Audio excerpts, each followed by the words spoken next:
En el popular cuento de Blancanieves y los siete enanitos, se refiere que la madrastra de Blancanieves tenía un espejo mágico que le hablaba y el espejo siempre decía la verdad. Una vez de tantas, la madrastra preguntó: «Dime, espejo mágico, ¿quién es la mujer más bella del mundo?». A lo que el espejo respondió: «Señora, es la niña que se llama Blancanieves». La madrastra, llena de ira y de celos, rompió el espejo. La ley de Dios ha sido también comparada a un espejo que nos dice con exactitud cómo somos los seres humanos, pecadores y destituidos de la gloria de Dios. Esto no gusta al hombre natural y por esa razón la Biblia ha sido dejada a un lado por muchas personas porque no dice lo que queremos escuchar, sino la verdad desnuda de cómo nos ve Dios. Esto es lo que nos enseña el devocional de hoy, a través de la carta que Pablo escribió a los Corintios. Primera de Corintios capítulo 2, versículo 13, dice la Escritura: «Lo cual también hablamos, no con palabras enseñadas por sabiduría humana, sino con las que enseña el Espíritu, acomodando lo espiritual a lo espiritual». Todo lo que los mensajeros de Dios expresaban a través de sus enseñanzas era lo que el Espíritu Santo les había enseñado, y esto provenía exclusivamente de parte de Dios. Lo que ellos hacían era interpretar las enseñanzas que venían del Espíritu y aplicarlas a la vida espiritual de los creyentes. Actualmente hay una gran cantidad de ciencias relacionadas con el estudio del hombre, con el fin de conocerlo mejor. Algunas han aportado muchísimo en la comprensión del comportamiento y la conducta del ser humano.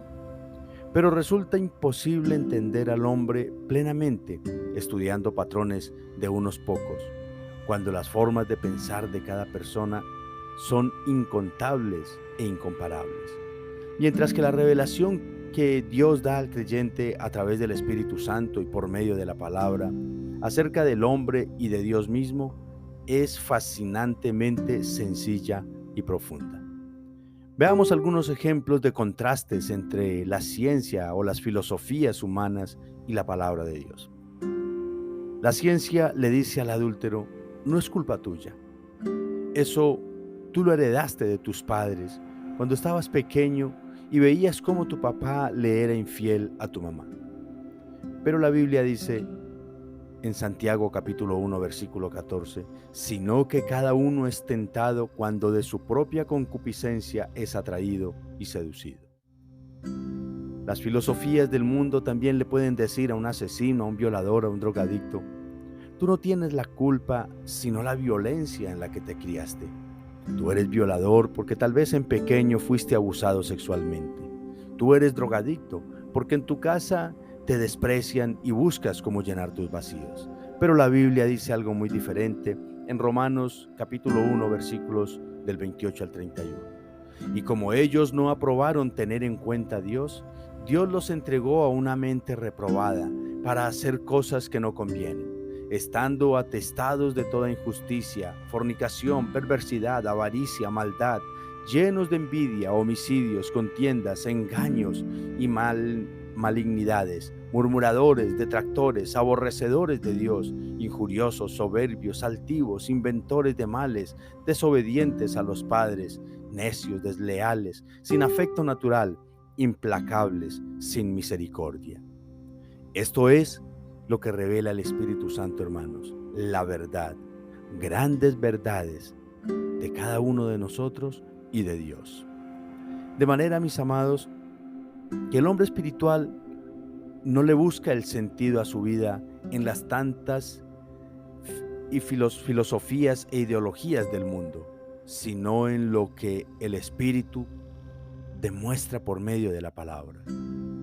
Permitamos entonces que el Espíritu nos enseñe. Dejémonos educar por Él, especialmente cuando debemos llevar a otros esa palabra que no pueden entender. Pero para eso, mis amados, hay que dejar de ser personas carnales, que solo viven para alimentar su naturaleza caída. Es necesario que aprendamos a aceptar la palabra de Dios tal como es, lo espiritual sometiéndolo a lo espiritual. Hace unos días conocí un caso de adulterio donde el adúltero le dijo a su esposa que la culpa era del pastor porque no le había hecho un buen acompañamiento. Eso es como decir que Judas le falló a Jesús e hizo lo que hizo porque Jesús lo puso de tesorero. No, hermanos. La explicación es que eran hombres naturales que no habían nacido de nuevo, tal vez. Quizás surja una pregunta. ¿Por qué Pablo le escribió esto a la iglesia de Corinto? La respuesta es clara.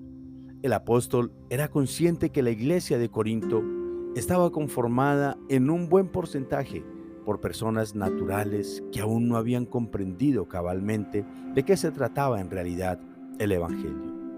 Y temo, mis apreciados hermanos y amigos, que la iglesia de hoy en día esté conformada de la misma manera. Por esto es tan importante ver lo que realmente somos a través del espejo espiritual que es la palabra de nuestro amado y bendito Señor y Salvador. Quiero invitarte a que oremos en esta mañana, hermano. Amado Señor, te damos gracias por mostrarnos lo que realmente somos a la luz de la Escritura. Te rogamos que nos ayudes a aceptar y amar tu verdad tal como es, pero también te pedimos que nos des la sensatez para que nuestra lucha no sea contra tu palabra, sino contra nuestro pecado. Enséñanos a vernos en el espejo de la Escritura y corregir lo que es necesario corregir. Te lo pedimos y te lo agradecemos en el nombre bendito de nuestro amado Señor Jesucristo. Amén y amén, Señor. Les ha hablado el pastor William Zúñiga de la Iglesia Renaciendo en Cristo. Quiero pedirte que medites en la santa y maravillosa palabra del Señor. Comparte este mensaje, amado hermano. Y si estos devocionales están siendo de bendición para tu vida, por favor, llévaselo a las personas que están a tu alrededor y que tanto lo necesitan. Y suscríbete también a nuestro canal de YouTube. Dios te bendiga. Te esperamos la próxima.